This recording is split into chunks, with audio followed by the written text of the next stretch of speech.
मुद्दे पर रुख करते हैं। आपको बता दें कि जम्मू कश्मीर में लगातार आतंकवादी हमलों को लेकर सवाल खड़े होने लगे हैं पाकिस्तान सरकार पर, पाकिस्तान की आतंकवादी मंशाओं पर। आपको बता दें कि उत्तरी कश्मीर के बारामूला जिले के उरी इलाके में आज भोर से पहले सुबह सेना के एक शिविर पर आतंकवादियों ने हमले में सेना के एक लेफ्टिनेंट कर्नल साथ ही 6 जवानों और 3 पुलिसकर्मियों की मौत हो गई। इस जिले में आपको बता दें कि 9 दिसंबर को यहाँ पर चुनाव होना है। वहीं जम्मू कश्मीर के बारामूला जिले में जहां एक तरफ उरी में आतंकवादी हमला हुआ, आपको बता दें कि पहला मामला श्रीनगर के सौरा का है और यहां सेना के जवानों ने आतंकी हमला किया और साथ ही सौरा वे जगह है जहां पर मोदी सोमवार को चुनावी रैली को संबोधित करने वाले हैं। दूसरा मामला आप अपनी टीवी स्क्रीन पर देख रहे हैं। आपको बता दें कि शोपिया का इलाका है जहां एक पुलिस स्टेशन पर आतंकवादियों ने ग्रेनाइड दागे और इससे पहले उत्तरी कश्मीर के बारामूला जिले में सीमावर्ती शहर उरी स्थित सैन्य शिविर पर 6 आतंकवादियों के ग्रुप में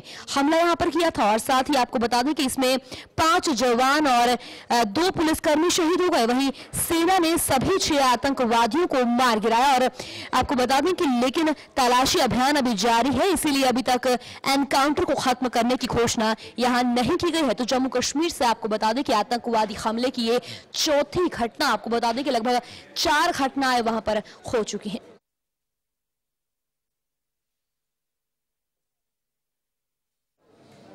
तो सुबह से ही जम्मू कश्मीर में इस तरह से आतंकवादी हमलों का दौर जारी है। आपको बता दें कुछ वक्त पहले तक 3 जगह पर हमले हुए थे। जिस तरह से ताजा जानकारी आई है, आपको बता दें कि 4 जगहों पर अब वहां हमले हो चुके हैं। लगातार सवालों के घेरे में है भारतीय सरकार भी। जिस तरह से कहा जाता है सुरक्षा मुस्तैद है, तो आखिरकार अगर सुरक्षा के लिहाज से हम बिल्कुल हमारे कड़े इंतजाम है, तो क्यों आखिरकार लगातार एक के बाद एक शहीद यहाँ हमारे जवान हुए। इसी पर जरा बातचीत के लिए हमारे साथ हमारे सहयोगी सुखबीर जुड़ गए। जी सुखबीर, जानना चाहती हूँ आपसे, जिस तरह से सुबह से ही आतंकवादी हमलों का अंजाम दिया जा रहा है, प्रधानमंत्री नरेंद्र मोदी वहां पर 2 दिन बाद रैली करने वाले हैं, क्या कहेंगे आप?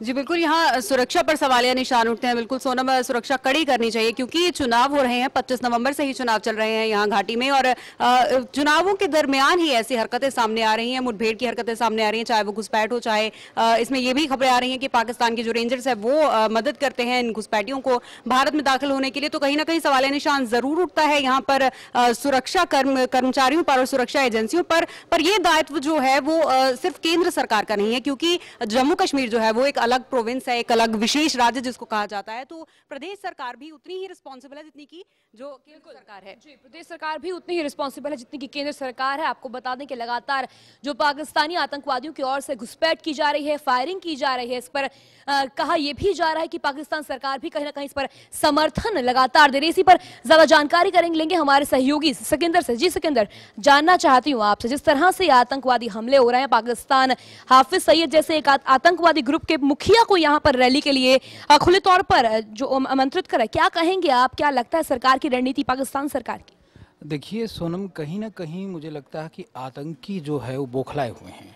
आपने देखा होगा 2 चरण का मतदान जम्मू कश्मीर में अभी हो चुका है। उस दौरान काफ़ी तादाद में बम्पर वोटिंग हुई है और जिसकी वजह से कहीं ना कहीं आतंकी बौखलाए हुए हैं और अपनी बौखलाहट में वो बार बार ऐसी घटनाओं को अंजाम दे रहे हैं, हमारे जवानों पर हमला कर रहे हैं और लोगों को घाटी की शांति को भंग करने की कोशिश की जा रही है। कहीं ना कहीं जी, शांति को भंग करने की कोशिश की जा रही है कहीं ना कहीं। तो सिकंदर धैया हमारे सहयोगी हमारे साथ बता रहे हैं जिस तरह से लगातार शांति को भंग करने का प्रयास यहाँ पर किया जा रहा है। बम्पर वोटिंग यहाँ पर हुई। अगर जम्मू कश्मीर की बात की जाए तो आपको बता दें कि लगातार जिस तरह से 2 चरणों के चुनाव यहाँ पर हो चुके हैं और ऐसे में लगातार बौखलाहट आतंकवादियों की साफ तौर पर नजर आती है। तो सवाल खड़े होते हैं कि आखिरकार मकसद इसके पीछे क्या है, स्ट्रेटेजी क्या है? क्या केवल विधानसभा चुनावों को में यहां पर अलकट डालना ही एक मिशन हो सकता है या फिर इसके अलावा भी कुछ ना कुछ स्ट्रेटजीज यहां पर आतंकवादी अपने साथ ले चल रहे हैं? जानकारी लेंगे, हमारे वरिष्ठ पत्रकार हमारे साथ चरणजीत सिंह जी मौजूद हैं।